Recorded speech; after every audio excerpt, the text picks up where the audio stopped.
All right. Yeah, I want to know people's thoughts about this. This conversation. I'd actually like to have a deeper conversation with this woman about this. She's a Jewish woman. She was stabbed by jihadists on October the 7th in Israel. Her Christian friend got killed. It's a horrendous story that she's got. But this conversation of forgiveness comes up, and Christian versus Jewish forgiveness, basically, and how it's. And I kind of listening to her as someone who's. That's why I want to know about people's opinion. As someone who's very new to this world, I don't know whether you think she's right or wrong. Um, I think she's both right and wrong. You'll see anyway. Let's go. Doesn't make murder. I'm when I s- Oh yeah, she's talking about the murder of her friend. He brings up in a minute Erika Kirk forgiving Charlie's killer at the memorial thing. Let's go. Murder is impossible to forgive. I'm not talking about an emotional response. I can about it very dispassionately. It's simply, rationally, logically impossible to forgive. Now, by me maintaining my right to never forgive because I just can't forgive. It's not my moral authority, only Christine can. And maintaining my moral compass by hating. You cannot hate evil enough, right? I think Tommy Robinson said that the other day in an interview. You can't hate them enough. And hate is a virtue. Hate is a virtue in this case, right? So what that did to me, instead of people like Jews actually never have a conversation about forgiveness. I mean, I don't know, one Jew has told me to forgive. But there is kind of in the Western civilization this platform and this expectation that you should get on a public platform and try and be morally virtuous by saying you forgive. And that should break our hearts that people feel they need to do that. So what I did, I thought, I'm going to do it like this. I'm going to hate them with a passion. I'm not going to take vengeance. I'm going to do everything I can to have justice.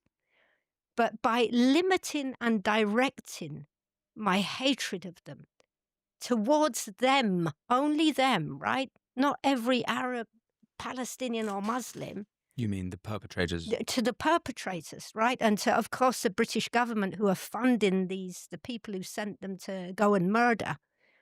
And of course, the social media, the people like, Piers Morgan, like the whataboutism, the ridiculous uh, platforming of anti-Semites, all these horrible things that have contributed to this ongoing war and the terrorism that never stops. But so these You see what she's saying? That murder isn't forgivable. It's only forgivable by the person that was murdered, but then surely by that own logic, which there is a logic to that, but then surely by that logic that the only person who can have a problem with it is the person that get murdered. If it isn't your place to forgive, it isn't your place to get mad in the first place, nor is it your place to want justice for it. How could you want justice for it if it isn't your place to forgive? How is it your place to act out justice? That's where you're going to get in a sticky line.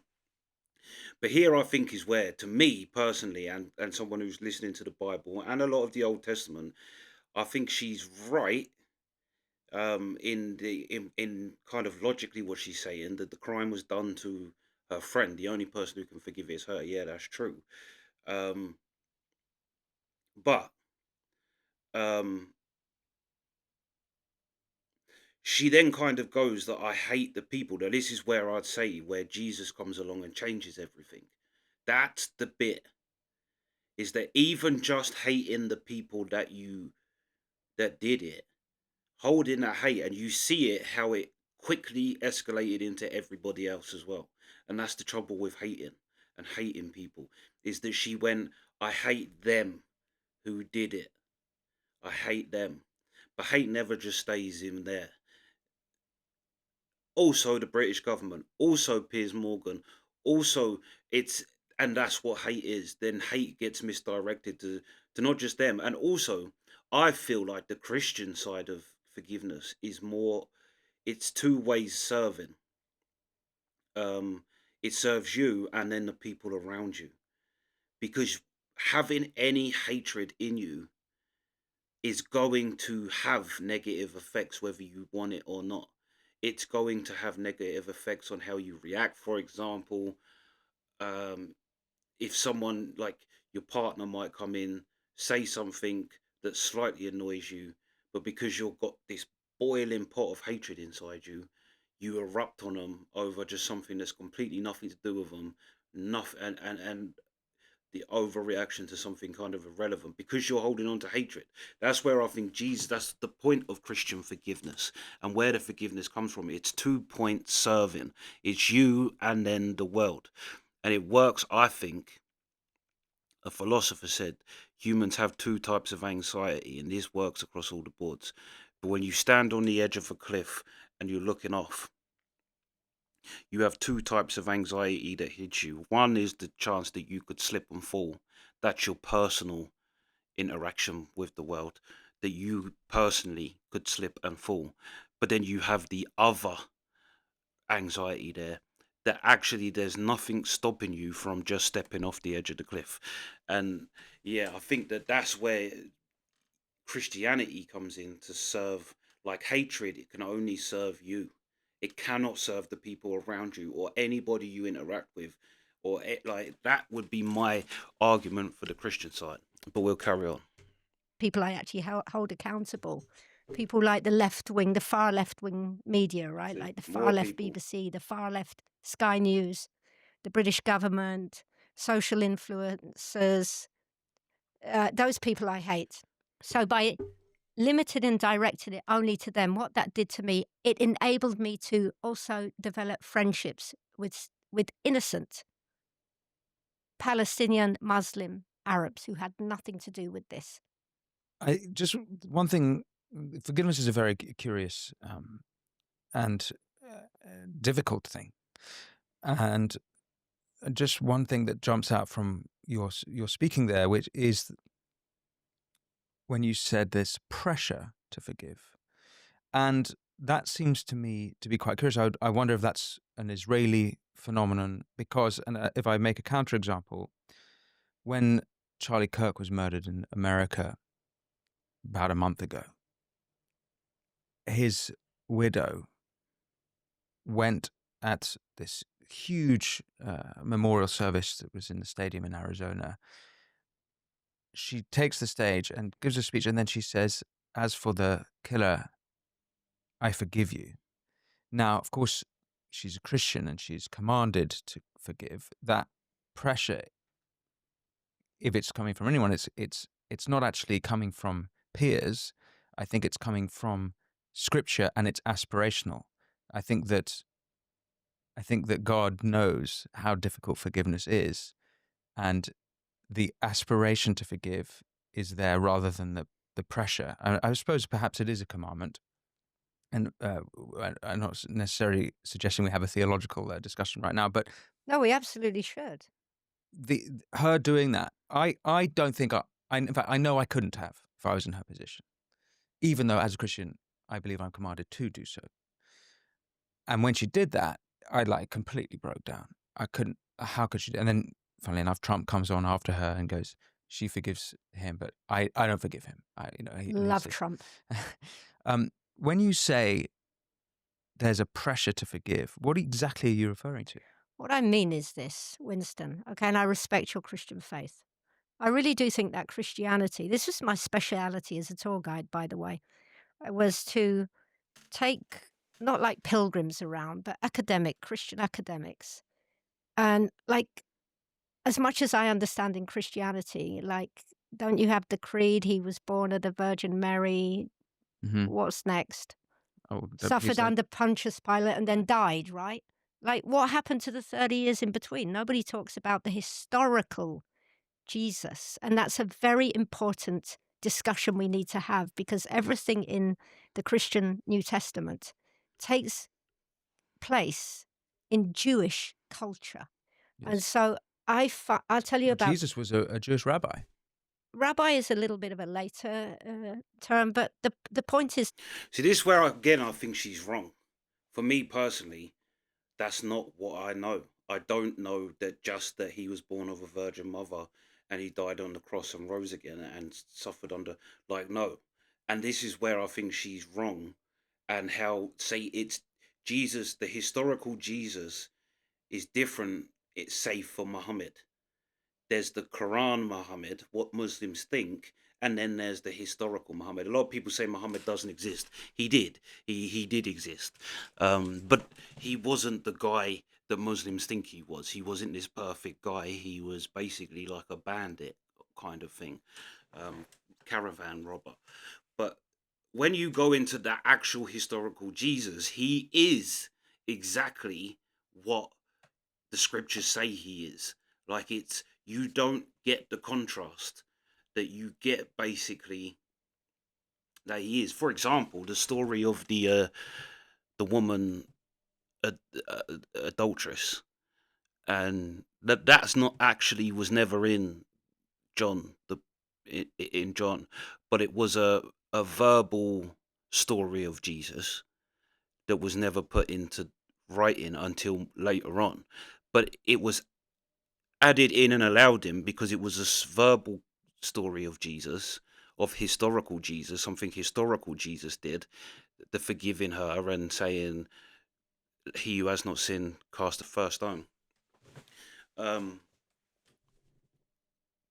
but it got added in because it tallies up with what the scriptures say the person of Jesus actually is. So when you look into historical Jesus, he was this sinless, great guy that the scriptures say he was. Like, this is where I think she's kind of, yeah. Anyway, let's carry on. Right. Jews have a much more, and if I can say it humbly, have a much more complex and gritty personality to get through the difficulties of life, right? So in Judaism, there's even levels of forgiveness. I mean, if somebody cut me up in the car coming here, it's like, I'm not going to bear a grudge until the day I die, saying, oh, down here in Tel Aviv, he swore at me. It's like, oh, most of the things we need to let go anyway without people even asking for forgiveness. If somebody stole money, then they need to give that money back. All right. And let's say a third level of forgiveness, it would be libel, because even if somebody is sorry that they libeled you, Judaism says, well, that's up to you if you forgive them. Now, why is that? Because libel is like this feather pillow which you cut and all the feathers go up and the feathers blow all over the place. The bad name goes all over the place, right? And then you go and chase and find every single feather. It's gone. You can never bring back bad words that you said about somebody. And then when it comes to murder, as I explained, murder is unforgivable. But I'm going to offer you something here, all right? Because I would imagine you're basing your forgiveness on when Jesus said, Father, forgive them, for they don't know what they do, right? On the cross. But you, No, again, see, no. And like I say, I'm definitely more like Christian than anything else, but I listen to probably the Old Testament more than anything else, other than the Gospels. Other than that, I haven't really listened to much of the New Testament, but the Old Testament I have. And the God is the same. That's how the Bible, this is what I mean. The Bible stories was canonized by the ones that tally up all the thing. The reason Enoch is not in there is because the angels in Enoch don't act like the angels in any other book. And so it doesn't follow the same story. Whereas the forgiveness thing does. Now you've got, I think it's Abraham, when Sodom and Gomorrah, God says he's going to kill everybody in there. Abraham says, if I can find 50 good people, will you not? God says, all right, if you find 50. Abraham says, what if there's 40? And I can only find 40. And God says, all right, if there's 40, down and down it goes. What if there's 10? All right, if there's 10, I won't destroy the whole city. So you see this thing that got this reasonable all the way through. And Jesus' forgiveness is not just based on that, Father, forgive them, for they know not what they do. Um, the same as you can say David in the Old Testament. He had Saul who was tracking him down and trying to kill him, betraying him at every step. And David snuck into Saul's military camp in the middle of the night, had him sleeping there in the palm of his hand. and the person he was with said, "Let me kill him for you," and David said, "No, that's not how we're going to handle this." And he stole two things from Saul, and to let Saul know he'd been there, had the opportunity to take his life, and didn't. Even though Saul had committed such bad things against David, he still didn't take his life. It's like, that's not right. Yeah, anyway, let's carry on. That's what I mean. And if you listen to the gospel, Jesus is forgiving all the way through, because he forgave Judas, all of them. He knew all of them was going to betray him. All of them was going to deny him. He still had dinner with them. He still was cordial with them. He knew what was about to play out and what each of them was going to do and how each of them was going to turn on him. And yet he didn't do anything about it. Like, that is unbelievably forgiving. That you're forgiving something that hasn't even happened yet. Ignoring, let's say, the Gospel of Matthew, where there's clear instructions. Like, if your brother, someone Yes. in the community, if he did something wrong, go and tell him, like, you got to make right. If he doesn't listen, bring a witness. And what happens if he refuses to say sorry? You treat him like a tax collector. You do not forgive him. So I think forgiveness. Again, you treat him like a I'm not sure of that part of Matthew, but again, treat him like a tax collector. Well, how did Jesus treat tax collectors? They said, "Jesus, why is this man eating and drinking with tax collectors, prostitutes?" And Jesus said, "I'm not here for the righteous. I'm not here to save the righteous. I'm here to save the unrighteous. I'm here to, and Jesus is where Jesus says, a true shepherd leaves his flock of 99 to find the one lost sheep. That's what Jesus is here for." So, yeah. Again. In Christianity needs to be examined in a much more thoughtful way. And this platforming of forgiveness, and I'm not 1 minute blaming Charlie Kirk's wife, God bless her, right?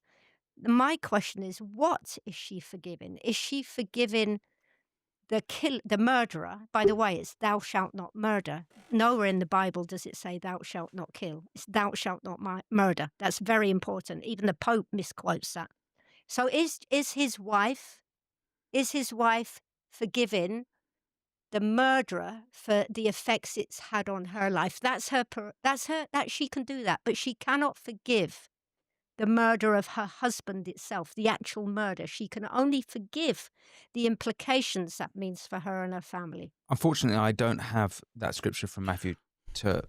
Yeah, and that's what I don't get. It's like, well, then if it isn't her place to forgive, then it's nobody's place to act out justice upon that person. Because say, Tyler Robinson, he didn't kill me. So therefore, why would I want to see him in prison? Or why would there be courts, and why would there be judgment still beyond the person dying? It's like the person isn't there to forgive. And also, again, biblically, it's not true. Like, I have listened to some of the other New Testament, the rest of the New Testament, but Paul, the apostle, he was killing Christians, and he was good at it. That was his job, and he was good at his job. He killed Christians. That's what he did, until he saw the light and become one of the greatest of the next generation, the first generation of Christians. He started off killing Christians, and obviously he was forgiven and still brought under the thing of Christianity. Like, forgiveness is, let's carry on.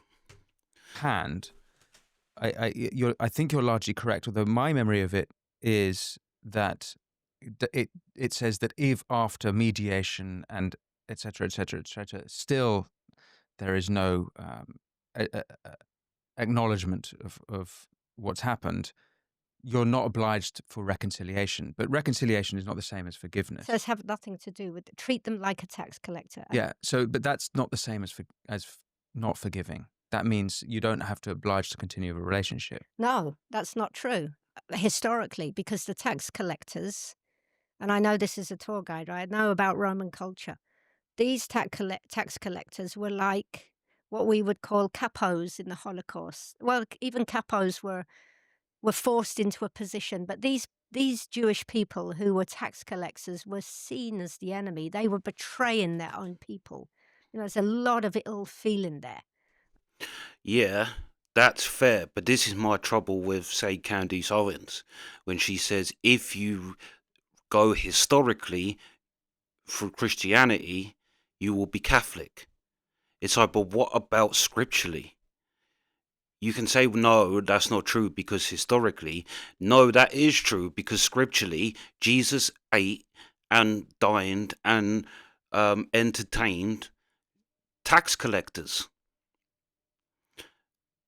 He did. It's like you can't sit and tell Christians, like telling a Christian that they must be treated like a tax collector it's kind of, you're defeating your own argument with that specific example, because Jesus hung out with them. So he did forgive them. And again, we'll get to the end of this, but yeah. So you're taking the worst example possible. Don't even have anything to do with this person. All right. You should despise them. You should hate them for their weak moral compass. So there's always much more to the text than a very, two-dimensional view. And I want to make it clear, I am not in any way pointing a finger at dear Charlie Kirk's wife. I would just question. I'd like to know what she is actually forgiving. And I'd also, if she ever sees this podcast, I'd give her a huge hug and I'd just say, you don't have a right to forgive Charlie's murder because it's not yours to forgive. And I'm with you. If you don't want to forgive this for what he did to you, I'm with you. I'm going to support you all the way. And that is virtuous because murder affects individuals, affects spouses, families, communities, towns, nations, and ultimately affects the world. It's an unforgivable sin. But so does hatred. Like, murder is a example of hatred. And what she just said then is true internally of every human being. Any hatred in you, even in handing out justice. There's a reason why people's family members aren't on the jury, or anybody that knows someone who's in there, they will get removed from the jury of a court, because if a detective's kid gets killed, they are not going to work that case because the hatred, the emotion clouds your judgment of what you're actually doing, even in passing out judgment for someone.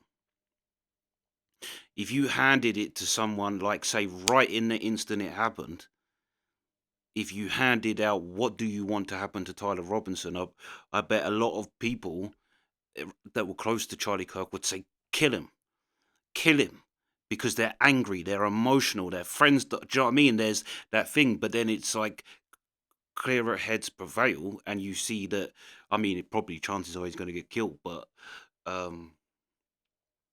yeah, whether that's Christian, you like, there's a Christian argument to kill people. Like, yeah, I don't know whether that's what I'd say to her. It's like, that's the whole point of Jesus, is the hatred thing. Any hatred, even for the people that have wronged you. That's the point. It doesn't help anything. It doesn't even help defeat it. You can't defeat hatred with hatred. You can't defeat jihadists with hatred. That doesn't mean you have to lovingly give them nice cuddles and chocolate milkshakes and be really nice to them. No, you can still act out justice. You can still act out things without holding hatred for it. Like, it's yeah, the hatred is going to cloud your mind. And like I say, murder affects. She said murder affects not just the person who died, but it affects the family, the people around the family, the town, the city, the country. It grows. Well, so does hatred. And you might think, like, you saw it with how she explained it. She went from, I have hatred for the people that did it, fair. Then I have hatred for the British government. This isn't a defense of the British government. I hold hatred for him. But then I have hatred for him, for Piers Morgan, for the left, for this, for that. And that's the point. That hatred is like a cancer. And there is no way you can hold any amount of hatred in your life and not have it affect the closest around you. It's impossible. It's like you have to get rid of the hatred. It's like that would be my argument against her. Like I would argue against actually a lot of what she said, and saying that Jesus treat him like a tax collector. Well, Jesus treated him like every other human being. The sun rises, the sun rises, and the rain falls on the righteous and the unrighteous. And it isn't your place. Again, even Old Testament God tallies up with Jesus. It's different, but the forgiveness thing, the caring thing, it's there. Like David says, it isn't your place. That if what someone's doing to you is against God's plan, God will stomp that person out. And David says it about Saul, that basically if he truly is God's guy, if David's truly God's guy, then God will cause Saul to fall in battle, or to fall by sickness, or to fall in any other way. God will do it. God will handle it. That it isn't your place. Like, but I want to know from Christians, Catholics, Jews, anybody else, atheists, what's your thoughts on forgiveness? Do you forgive? Um, would you forgive if you was Erika Kirk? Would you forgive if you was this lady who saw her friend get killed in front of her get stabbed several times? Um, like I say, and I'm not sitting here saying either that the not hating the people is even doable. I don't know if I'd be able to do it. But it's kind of, again, another thing Jesus says is that even pagans love their family. Even pagans love the people they love. That love it in itself, loving your children, and loving that pagans do that. Loving your enemies, loving strangers, loving, that's Christian. Right. Yeah. Anyway, let me know your thoughts. Sweet.